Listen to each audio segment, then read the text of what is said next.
بینانی بەڕێز دووبارە سڵاو. مامۆستا بینە سەر مەسەلەی ناسخ و منسوخش ئەمەش خۆی دیارە بابەتێکە، بابەتش دوور درێژە، بەڵام ئەوانەی کە سەبارەت بەو پرسیارانەی ئێمەوە مەسەڵەن هەندێک بەر لەوەی جارێ بچینە سەر مەسەلەی ناسخ و منسوخ، بەس هەندێک ڕوايەتی تر هەن باس لەوە دەکەن کە مثلا سوورەتی ئەحزاب مقابلی سوورەتی بەقەرە بووە، نەک بکۆی ئێستا کە هەیە و سوورەتی مثلا ئەحزاب ئەگەر مقابلی ئەو بێ کەوا بێ نزیکەی 120 ئاەت، یعنی ئەڵێن 200 بووە، بەڵێ ئێستا هەفتای ماوەتەوە. جا هەندێک لە ڕوايەتەکەی هەندێک ئەڵێن 73، هەندێک ئەڵێن 72، هەندێک ئەڵێن 200 مثلا ئاەت بووە کەوا بێ مقابلی سوورەی بەقەرە بووە. یعنی لێرە پرسیارەکە ئەوەیە کە یعنی ئەمە ئاەتێک و دوو فەرق و جیاوازێک نییە، ئەمە نزیکەی 120 ئاەت دیار نامێنێ کەما مثلا لە ئیسنادەکەشان کە باسەکەن دەڵێن ئیسنادەکەشی مثلا حەسەنە یا سەحیحە. ئەوە نەک ئەوە تۆ باس لە 100 ئاەت و 200 ئاەتوانم وەکەی لە کتابی کافیە هاتووە کە کولەینی نووسیوێتی یەکێکە لە ئیمامەکانی شیعە و هەموو حەدیثەکانی کولەینیش خۆمەینی لە کاتی خۆیان تەصحیح کردووە، ئەڵێ هەمووی صحیحە والكافي بڵێ وەک مقابل صحیح بخاری مسلم. لو لم يكن للأمة الإسلامية إلا الكافي لكفتهم، أجر هم أمتي إسلامي بس كافية ويعني قرآن جنبوا كافي بسيبو. ألا كوليني ألا إن عندنا مصحفا تسمى مصحف فاطمة والله لا أشبه حرفا من قرآنكم. مصحفك معناه مالي مصحف فاطمة بيرن سوين بخواهي يك حرف إلى قرآنك وناتش كوات قرآن كتير أو قرآن نيا كخواي قرنا هذا القرآن مرجني ما هاتشي الروايات كان بود إما تسليمي الروايات أنا بي أمر رواياتي من روايات أهل السنة يعني همو نعم رسم لأهل السنة وأهل الشيعانية يعني خو أيش بلاي خويا زول الروايات كان السنة بلاي صحيح تلو بشتي بيه بس يتوب بقوة يزانين ما بس من الشيعة والسنة اللي رباز الشيعة ولا السنة بكم ما بس من لويا هالروايات كباسك يا أبي الروايات بس بدليل يعني خو هل على زي خوي قصب كا أما فوزائك الدروس دليلك اللي ردات سيا يعني مثلا أمر روايات هاتو نسيبتي دليل أقل قبول هناك باش كوا باقي آيات كانت لي هي سورة أحزاب كوا شيء ألين لو كاتيك لشر يماما وين باش أما لقى الخوان برتيان خوشر يماما هوينا كجرا أخو أبو بكر الصديق رضي الله عنه خويش يقول حافظ كان القرآن أي أول بيجي شو الأشر شر يماما حفتاقس كجرا الصحابة كانوا بيغمبري خوي كفتح مكة كلا كان هزار صحابة إلى قلابه ده هزار صحابة اللي خدمتي بيغمبره وفتح مكة ينكر وانيا بله حفتا صحابه كجرا لحافظ القرآن أو ده هزار خوينا 5000 6000 قرآن هم إلى بربوه بلام حفتا كرس كجرا لكتابي المصاحف لابن داود الصحيفي سيبيكش ذاك درس أنا ذاكش صحيحة عليه ومزانا ك يعني إما هم القرآن وان دسكوتوا بلكو لا شر يا ماما أوانا باش زوري يعني لقول خويا بردو إما نما نسيو يعني كاك يعني خو أمسر تساوانا ناكري مثلا با أكريه بو ناكريه أكريه أمسر تساوانا هم يزار بيزفر كي بو لبرامبري قرآن شوكا إما قرآن مان هي لبرامبري كمال شتيتر مان هي أي كوات أم يجوا نا عفو مثلا أم يجوانية قرآن أما علاقة بأم يجوا كونية قرآن كإما لسرتها بس ما كر كإثبات ما نكرت قرآن هي خوايا خوانا ريوتي خوارا وبو بيغمبر عليه الصلاة والسلام أو خوايا جدوتي أي باريزم ناكري بيدن بلا برامج أم تحريفاتاني لبر أم رواتاني كدروسة بي علينا على أم تحريفاتاني إنجا أوي كوان ناسخ ومنسوخ كوا إسباس ما كردو هاتشنا سكردنا ناسخ ومنسوخ زور كاتيا بلان بسريعي خو أوي كخلق بيلا ناسخ يعني بيلا منسوخ أما مرجنية هم أمانة ناسخ ومنسوخ جاري أصلا قرآن بقرآن نبي نسخ ناكريتو نبى حديث نبى قياس نبى إجماع نبى بقرآن نبى إلا بآيات آيات أنجا أو آيات ثاني كباسيا كان أمل يرى دكتور مصطفى ظلمي زوري هنا زور لما يكملوا تقصير سرقين هم أوي كقصير سرقين هم هنا الله أما بلا أمانة ناسخ ومنسوخ نين أمانة جاري حكمة شيء آيات يا كخواي جورا هل يبقى القرآن حكم بيانك لو بلام لفظك بمينت بوما أي وجه نادي خوارو أي آيات واهي على آيات واهي لفظك ما حكمك ما حكمة شيء بو كحكمك ما ولا لفظك نامين ممكن يكتوي خطاب برباسي لكن يسبون منا لمسألة حد زينة أي مسألة آيات مان هي هر زاناني إسلام أمثال إمام السيوطي عليه شيء ولا أخوي جرا فربت واللاتي يأتين الفاحشة من نسائكم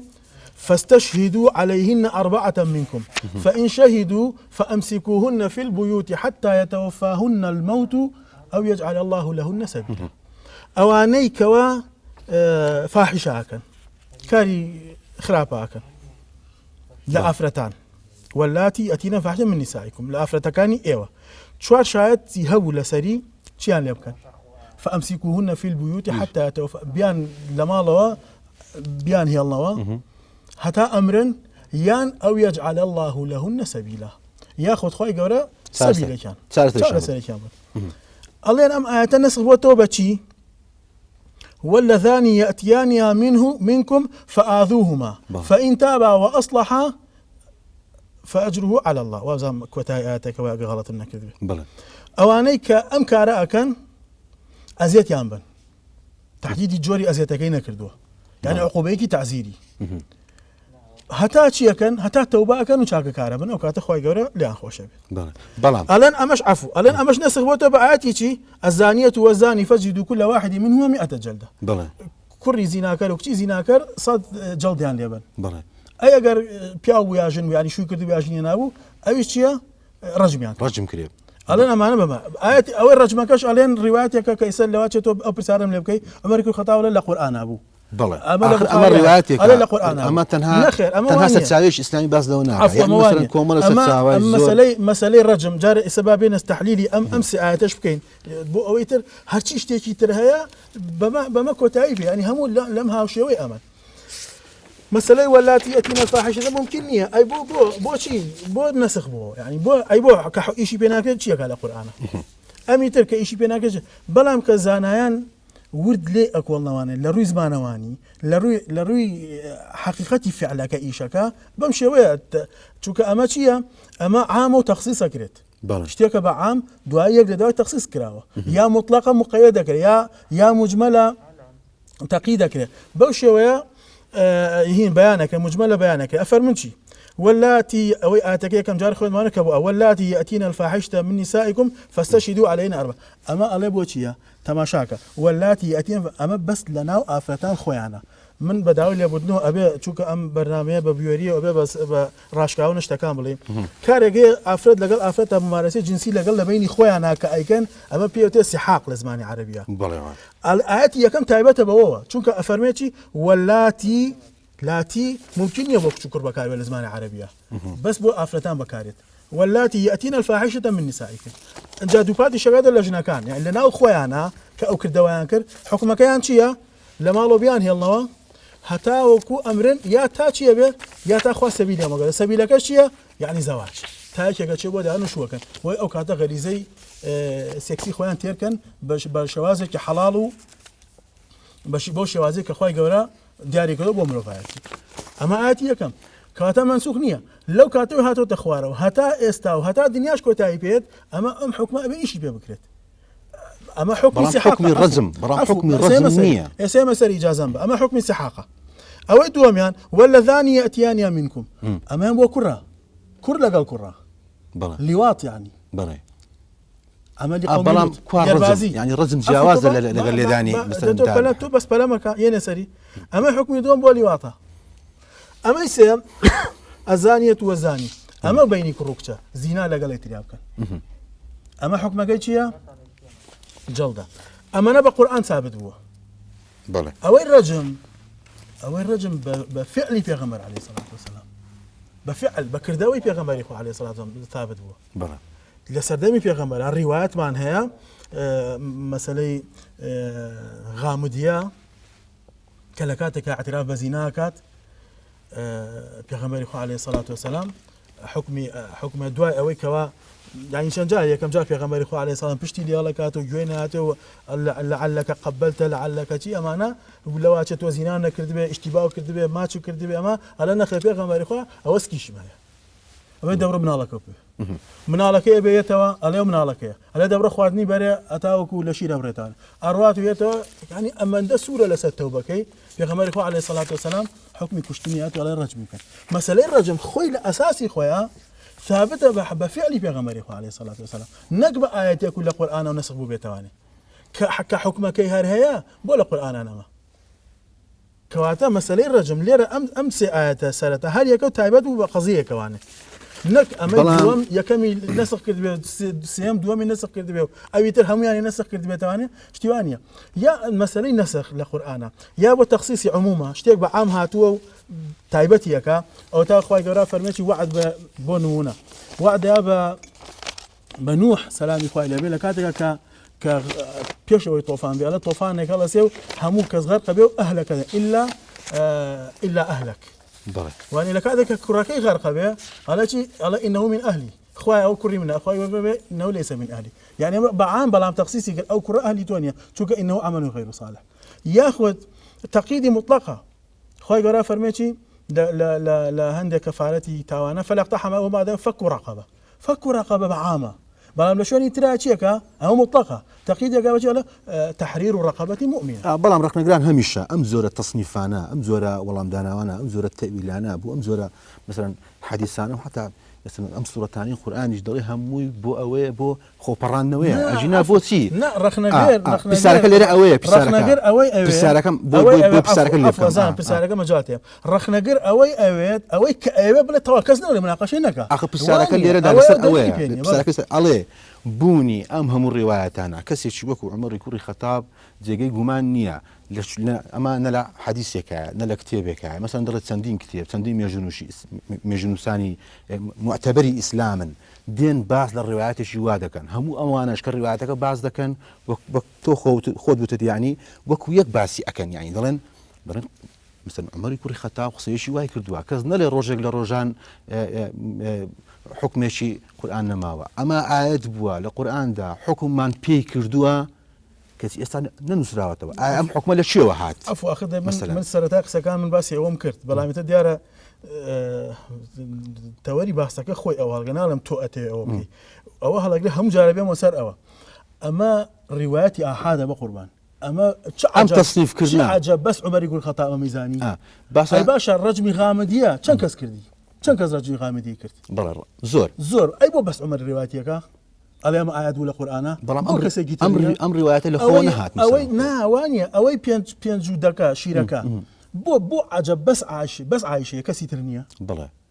أجر وابو أي أمهم خوكيتر اللي شوفوا خوتبونا هم أمر روايات تنهالونيا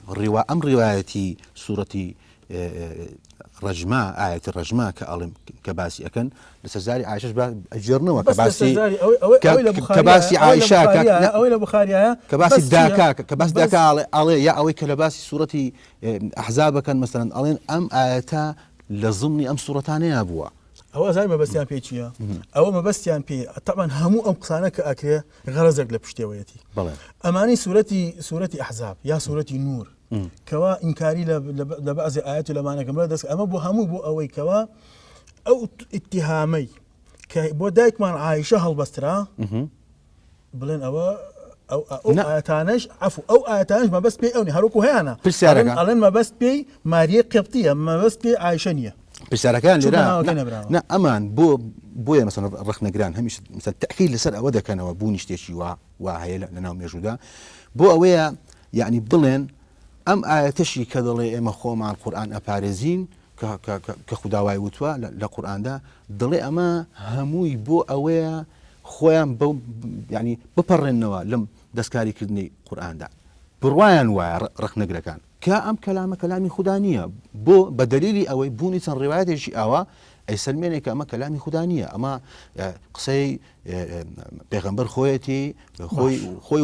واي وتوا أجناء أمهمو روايات سون أكري إما بين تصنيف الشباب كين برا ولا أو الراستا أوج رازنية يا أو إسنادكي ضعيفة أما إسنادكي مثلا صحيحة يا حسنة تيجيشتم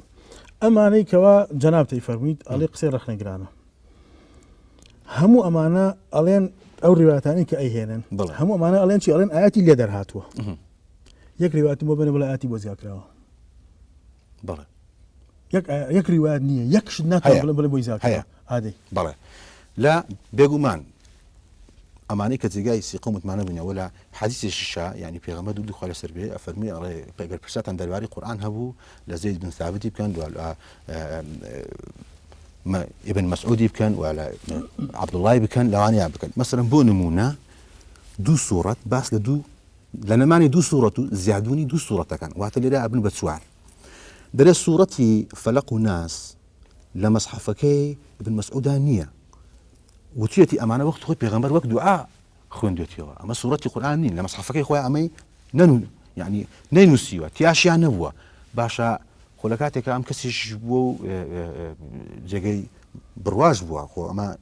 كسيغنية مثلا دعاء بيغمبر وحات أم لقل بيغمبر أخوي جياو ألين أمدو سورتا لمصحفكي أوا ننسرع أمي كباس لوك لسنة نسائي شاء و لتفسيري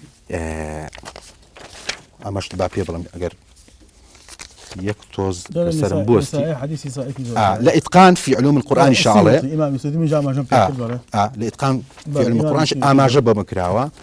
أخبر شيء أما جبك بالروايات ضعيف أو جاء أو ألين بزوانية اشتكبوا شوينية قرآن كهاتوت أخواره وبي غمر إخوة عليه الصلاة والسلام تحدايتيا بو عربكاني سردمي في غمر إخوة أو تحداش باقيها تايستا أو تار السرتاي تحدى كان فرميتي إخوة يقول قل لئن اجتمعت الإنس والجن على أن يأتوا بمثل هذا القرآن لا يأتون بمثله ولو كان بعضهم لبعض ظهيرا إنس وجن هم كوبيتو يعني القرآن بينت لا توان أجهمش هوكاري يكتربن ويعني القرآن نتواني بينت فرميتي أم يقولون افتراه قل فأتوا ب10 سور مثله مفتريات إن كنتم صادقين أقول أنا محمد خوي دايناوه خوي هلي بسوا دور انت سورة بينه ديالة باشا أما ديالة لا مسند أحمد الشهاتوا طبعا هلا أسان تذكر بيان فرميتي إن كنتم في ريب مما نزلنا على عبدنا فأتوا بسورة من مثله يك سورة بينه نتو أنا حتى أساس جاء مهمة كلا شيء ليرا كتاياتك فإن لم تفعلوا ولن تفعلوا فاتقوا النار التي وقودها الناس أجل أسنة أنتواني ونايش توانا لان بو أبدية نايش توانا أما دوهم عرب سردمي زيريني عرب لروي فصاحته وبلاغته عصر جاهليان بو عصر جاهلي عرب لروي فصاحته وبلاغته القرآن هات تحداي كذا بجنسي أو شيء كوا أو انتهاء زوسر كوتوبون كفصاحته وبلاغته بو هتا إسانة وانا بين القرآن يعني يكسر القرآن بينه باشا مسلمي كذاب لو سردمانا أجياء أمدو الصورة هتا حدا قرآني كقولتي من القرآن علم الفيل وما أدراك ما الفيل وإن لو لكم آخر أما مسألة أو تو باسكي الفيل وما الفيل أمشتي ترها تنها أولية مثلا أما كوتم استعوتم لسنا نسائي أما لبيانا بو لا إتقان في علوم القرآن بو لما سند أحمد الشاهية سورتي حافت اللهم إياك نعبد ولك نصلي ونسجد عفوا ونسجد وإليك نسعى ونحفد باشا أما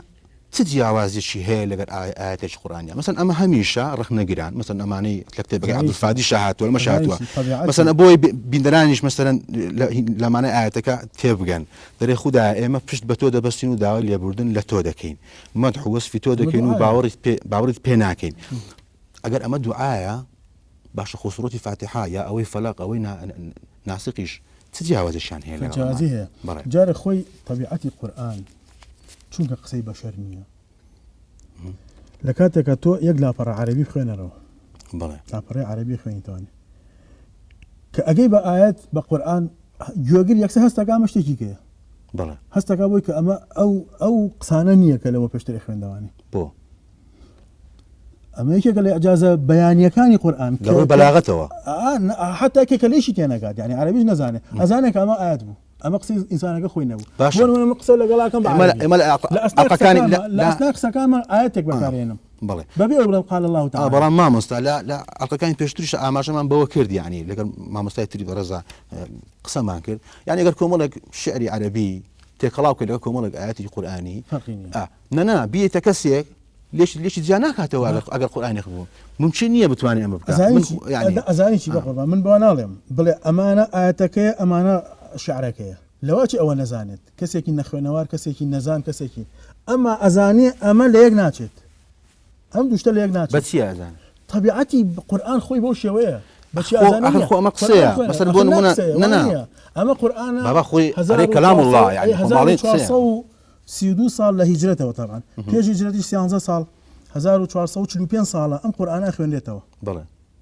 باشا أمن أجر أو بالسلام أجر حتى إستا بو أمانة وكو قرآن نهت نبشاو نخوين لانوا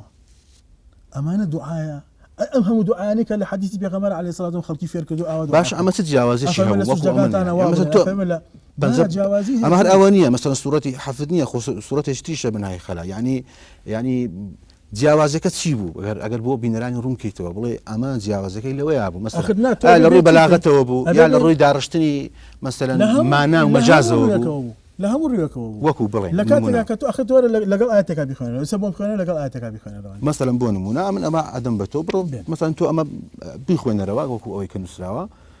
مەسەڵەن مقارنەیەکە بە قل أعوذ برب الناس قل أعوذ برب الفلق مثلا بلى اللهم إياك نعبد أو إياك نعبد سورة فاتحة إياك نعبد وإياك نستعين تقول ولا أما فرقينية أو أخوي لسورة فاتحة يعني ولك نصلي ونسجد أما يكسر ديارك وإليك نسعى ونحفد نرجو رحمتك ونخشى عذابك الجد إن عذابك بالكفار ملحق تمجل بسم الله الرحمن الرحيم الحمد لله رب العالمين الرحمن الرحيم مالك يوم الدين إياك نعبد وإياك نستعين اهدنا الصراط المستقيم أما هم كذبلتي لقال أما نسحقك إخوة مش أما هم دعاية اشتي خرابي تانية أما هاتوا لرو دارشنا جوان دارشنا يعني مثلا أما هم معنى كاني أما معنى كاني أمانة هم يجيها هم يقول القرآن وجيرها معنى كاني بلام أما آيات نية لقرآن خواهي قوارا بم لفظو بم ترتيبا أمنا ناتو تخوارو بيغمبري خواه عليه الصلاة والسلام حتى وكو آيات يقبل القرآن شو كقرآن من عرزم كدي لا سالتاوا فرق قرآن وحديث أويا كوا قرآن بلفظو معنى لخواويا لفظكي خوانوكي معناكي لخواويا حديثي بيغمبري خواه عليه الصلاة والسلام معناكي لخواويا أما حديثي قدسي عن بياوتري ده أنا عفو حديثي قدسي جاي حديثي قدسي ألين حديثي قدسي أويا لخواوي لفظكي لبيغمبري بابا أما بمشي زيادة قربان تو يكسر بس راهين مكة أما أنا بيوستي بتخصص وشارزائي هي حديثي قدسي لقال حديثي نبوي فرقي هي بلى شو جاي ما بتوبي أخي أما كتو لفظكي لبيغمبري والله من لقي لخداوي أما بيانا أما حديثي نبوية حديثي قدسي أويا بيغمبري إخوان لروايتك قبل خواويوت كوات أويا ومنهم يعني لفظكي شيء أيله فرقي هي جانك فرقك زور بس زور وردة أهل تخصص اس تي بي كا قرآن لفظه معناه إخوة بيغمبري إخوة بس تبليغي كلمة هيك تدخل كتانية حديثي نبوي أويا كوا لفظكي لبيغمبري عليه الصلاة والسلام معناكي لأخواوي حديثي قدسي أويا لفظكي لبيغمبري أويا معناكي لأخواوي بلان بيغمبر تيانا فرميتش فرمي خواوي قال الله تعالى يعني نسبتي قسكان نسبتي بواتاكي طبعا شو قال لفظك لفظي خويتي ما دام لفظي خويتي مش وامان وثمان امان لفظكي لا بيغمبر وهي لا بيغمبر وهي هاتو شواري وما حديثي قدسي حديثي قدسي لمن اي حديثي قدسي ابي بيغمبر خوي بليك اما خوي بلي خواوتيتي باشا مرججني او حديث قدسي انا متواتر بن اواني كهيا شو حديثي متواتر زور كما من لسرتا قسكان ما جنب بيكر باشا ما يعني بين اما هم رد كينوا يعني بلين أم حديثانا متواتر نبون أمانة أحاد نبون أمانة يعني باشا أما بقى رزورتي كينوا أما حقيقتي واقعي علمي برتي كاتوانا حقيقتي منطقي وعقلي رتي كاتوانا حقيقتي سند ورواتي أحاديث كوا علومي علماء حديث كهاتون كومل ضوابط عندنا وبوشي بورقتني حديث لبيغمبري عليه الصلاة والسلام بو تطلقني حديث كانوا جاكرنوي حديث كانوا أمهم صنفا لحديث والأجيرة أما هم دليل لساتشي أمانة هموي دليل لسر أوي كوا حديثي بيغمبري خو عليه الصلاة والسلام چونك خواي قورا وعدي باراسني نياوا نبارز راوا با معنى كشي لخوا ولا بلفظك لمحمد عليه الصلاة والسلام بلا القرآن بلفظه معنى خواي قورا نادتي وخواي قورا خوي وعدي باراسنياوا وهتا يسش بارز راوا لقال أوي كوا أو رواياتنا هيا تقولي ناكر رديك وناكر رديك هرزور روزا سيرده شو قال روايته كان ثابت نابت روايته كان ضلي اسناد صحيح روايته كان ضلي صحيح خبري اخذ هم تجهات موصل خبري احد توافق المال من حزه كم يكشف بس سر بسالي امد يعني حزه كم تو يعني توز زياتر لمسألة حديثي آحاد وحديثي متواتر وحديثي مشهور وغريب وأمانة توز زياتر شد خويني توانا لو بابتانا اما يعني من اعتماد لسر او حديثانه قال امانه صحيح لا صحيح بخاري مسلم هاتن على اسنادك حسنه يا جدا يا رجالك موثوقه يعني رجالك موثوق نابو لنا احاديه اسفل سافلين يا اخواني كاتب اسنادك ضعيفه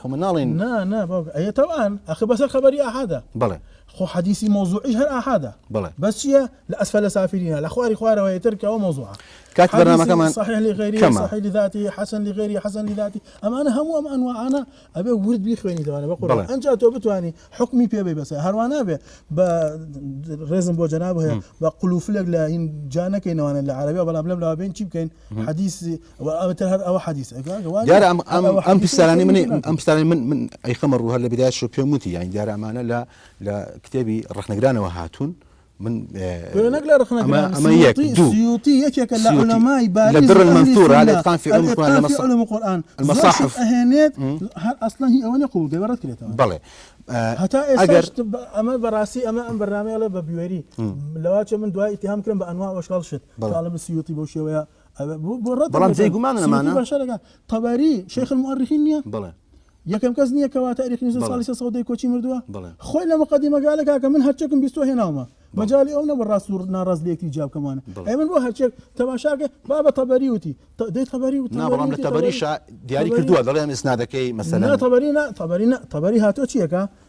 شاكي طبري اويا كخبر كان الروايات كو سندكي وتوا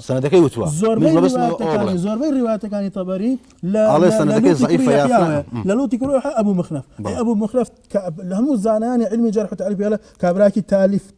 تالفه كابراكي هالكه كابراكي كذابه كابراكي وضاعه كابراكي سيقانيه كاتب انا كما نقرا عفوا بس اب كلمه ما كان نقرا على شيء قسيك بوكا على طبري تبوك كانه بلا سيوطيش بوشيوي وشافعيش بوشيوي اما الحديث الرضعات اگر اما ايات مو بس شافعي شي بلا با بين سر او بالسياره مثلا ام اياتيك عليه هيك سجنات يعني يكتب تنها صورته شبكو مثلا القران بنسي او من دام بتو مثلا دو صوره بون باشا امانه اگر وقتو علي امانه وثمان ايات قراني نبون باشا اي كوكو ايات قرانين اي اوا مثلا بطلنا كاتو بلي كسجنات يعني ايات قرآني بنسي اگر بكورتي شو دو دقم افو وكو ايات قرانين اموت من ما كان يشتي جوال دعاء وبارانه ولا اخوا قراني زوري لوانا دعاء بلا هاتوا معناه دعاكي ورقتوا بلفظك تدارشتوا اما ابي كقران ابي قران ابي معجز بيت يعني خلق اخر اگر وكو او بي علن اما لو برقتوا اگر وكو اجنبي علي وكو او نيه مثلا يكوات امام مثلا لم حالته تناقت ان تسيك كوات كلي ورقت انت مهمه كيميكا اذا اگر باش اگر وكو اجنبي علي وكو او نبو ايوا وكو نيه اذا خاف وكو خوي بين لو كاتيها همو قصي بو خوي همو دقيق بو خوي دقيق بو خوي معجزه القران لا بسم الله الحمد لله حتى سيني والناس كصوت وارده سورته بو هم يوكو يقوا هم يوكو يقواني ليش اقول عنده شنو بلاغت بهزه عنده شنو هم اتكاني معجزه برامبره كيدا سوسان كردوا كانت وان يوكو يعني قران بله زور سباس بو والله ما كانت بناني برازيل هذا هاتينا كوتاي القيام زارش من تالقي شي تر هرشاد وسر كتبن ما عندهم كردي